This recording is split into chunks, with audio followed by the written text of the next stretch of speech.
સારો હો આર્યો.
કરવામાં આવી છે.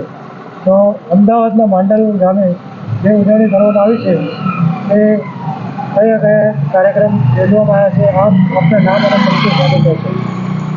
બોલો મહાવીર સ્વામી ભગવાન કી જય। આજનો આ ચૈત્ર સુદ 13નો ભવ્યાતિ ભવ્ય દિવસ, આજના આ દિવસે 24માં તીર્થંકર એવા પ્રભુ મહાવીર, ત્રણ લોકના નાથ, સૌના હૃદયમાં વસેલા, આખા વિશ્વને અહિંસાનો પાઠ ભણાવતા એવા પ્રભુ મહાવીરનો જન્મ થયો। અને પ્રભુનો જન્મ જ્યારે થાય છે ત્યારે નારકીના જીવોને પણ ક્ષણભરનો આનંદનો અહેસાસ થાય છે।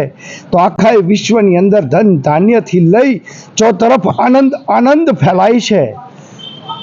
તો એ આનંદ આજના દિવસે આ માંડલના ગ્રામજનો અને એમાંય જૈન શ્રાવિકાઓમાં ખૂબ જ ઉત્સાહભેર જોવા મળે છે કે જે માંડલ ગાંડલિયા પાર્શ્વનાથ દાદાના જિનાલયેથી એ સુંદર વરઘોડાનું શોભાયાત્રાનું આયોજન થાય છે।